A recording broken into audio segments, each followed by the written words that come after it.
Dengan jatuhnya suara Qin Yichen, suasana pembunuhan menyelimuti, menutupi aula besar. Merasakan momentum yang luar biasa ini, banyak pembangkit tenaga listrik di tempat kejadian mau tidak mau terlihat sedikit berubah. Zhao Yang dan Du Hong saling memandang. Kilatan cahaya dingin melintas di mata mereka, dan kulitnya menjadi sedikit bermartabat. Awalnya, mereka mengira Qin Yichen sangat terkenal, tetapi pada akhirnya itu hanya seorang junior. Tetapi pada saat yang singkat ini, mereka harus menghadapinya. Qi yang mengerikan pada anak ini sudah cukup untuk membuktikan bahwa dia bukan pemula dan tidak tahu apa-apa. Junior, energi pembunuhan semacam ini hanya bisa dimiliki oleh orang berpengalaman yang pernah mengalami kematian.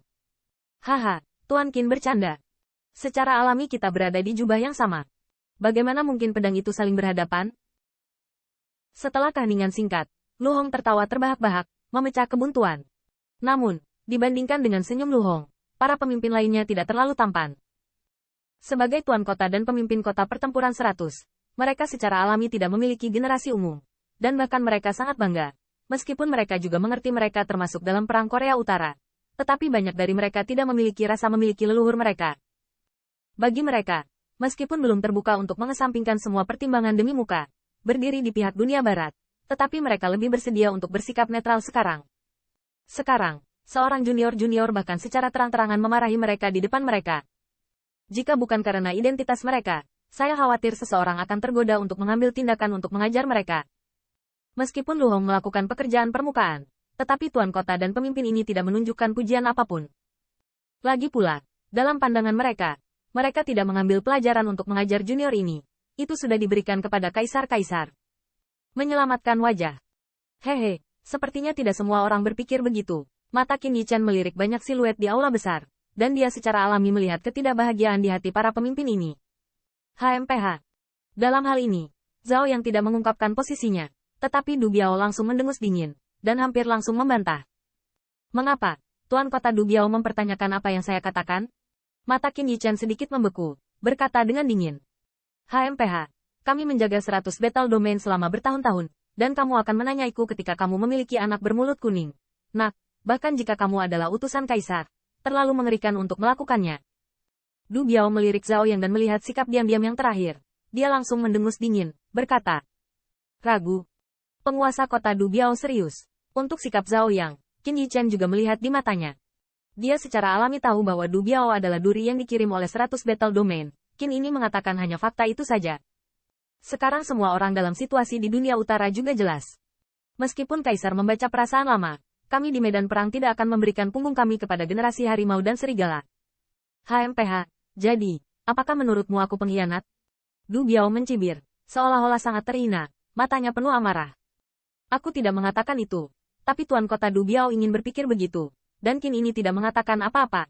Di hadapan gesper acak Du Biao, Qin Yichen menggelengkan kepalanya, berkata dengan ringan. Melihatnya seperti ini, bukan hanya Du Biao, para pemimpin lainnya juga memiliki wajah muram di wajah mereka. HMPH, karena utusan Tuhan meremehkanku, maaf Du Biao tidak ada di sini. Du Biao dicemooh, dan dia ingin segera pergi dengan bulu domba. Qin Yichen tidak berhenti. Di matanya yang gelap, tiba-tiba ada kondensasi cahaya dingin yang dingin, dan suaranya tiba-tiba menjadi tajam dan tajam. Du Biao juga bisa pergi. Tapi sebelum kamu pergi, kamu masih harus menyerah. Aturan dan penguasa kota. Dengan suara yang sedikit dingin ini, aula besar tiba-tiba menjadi sunyi, dan penampilan banyak pemimpin sangat terkejut. Jelas, mereka tidak menyangka junior ini berani berbicara langsung untuk memberhentikan pemimpin Du Biao dan tuan kota. Untuk sesaat, suasana di aula besar tampak membeku. Bahkan wajah Ye Rui menjadi sedikit terkejut. Dia tidak menyangka utusan itu begitu tegas. Dia baru saja tiba di kota 100 pertempuran, dan dia bahkan tidak berdiri di belakangnya. Dia hanya mengatakan hal-hal seperti itu. Apakah dia tidak takut menyebabkan bangkit kembali? Biarkan Zhao Yang dan yang lainnya langsung mengesampingkan semua pertimbangan untuk muka. Meski banyak pemimpin yang masih kagum pada kaisar, para pemimpin dari 100 battle domain lebih bersatu. Selama bertahun-tahun, mereka telah saling mendukung. Begitu utusan kaisar datang, dia berkata bahwa dia akan diberhentikan dari tuan kota. Banyak pemimpin yang tidak puas. Pada saat ini, wajah Zhao Yang dengan senyuman juga menjadi muram seketika. Dia mempersulit Du Biao, tapi dia hanya ingin membuat bocah berambut itu merasakan tekanan, selama yang terakhir ditenangkan oleh momentum mereka. Mereka juga akan mengambil inisiatif pada langkah selanjutnya. Namun, dia tidak bisa memikirkannya. Qin Yichen sama sekali tidak mengikuti rutinitas. dan bahkan langsung menggunakan keagungan Kaisar Perang untuk mengancam pemecatannya. HMPH, ini sangat kuat. Kamu hanya ingin memecatku dari perintah. Kamu pikir kamu siapa? Setelah terkejut sebentar, wajah Du Biao tiba-tiba tampak marah. Dia menatap Qin Yichen, berteriak dengan dingin. Beberapa pemimpin lainnya memiliki sedikit kemarahan di wajah mereka, tetapi sinar cahaya di mata mereka berkedip.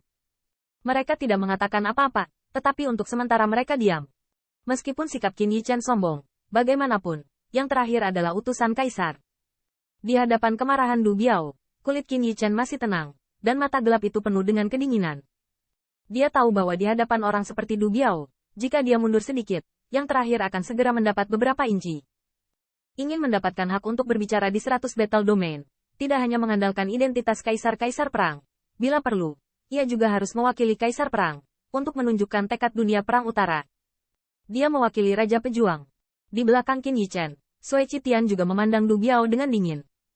Meski kekuatannya tidak bisa dibandingkan dengannya, keagungan Kaisar Perang tidak bisa hilang. Mendengar ini, kulit Du Biao tiba-tiba menjadi lebih suram. Jika kamu tidak ingin menjadi komandan yang sama di utara, kamu dapat pergi sekarang. Tetapi kamu harus menyerahkan komandan dan tuan kota sebelum kamu pergi. Qin Yichen menatap dingin ke banyak pemimpin di aula besar, berkata dengan ringan, saya percaya bahwa sebagai tuan kota, harus ada banyak orang setia yang setia kepada prajurit utara dan akan tertarik. Mendengar ini, bibir banyak pemimpin sedikit tertarik. Mereka melihat ke arah Qin Yichen seolah-olah mereka sedang melihat orang gila. Orang ini terlalu gila, kan? Di dalam aula besar, ada tingkat komando berpangkat tinggi. Memberhentikan mereka, bukan hanya memecat penguasa seluruh kota. Apakah dia benar-benar berencana mengabaikan semua perintah? Tidakkah dunia utara khawatir bahwa 100 Battle Domain benar-benar rusak?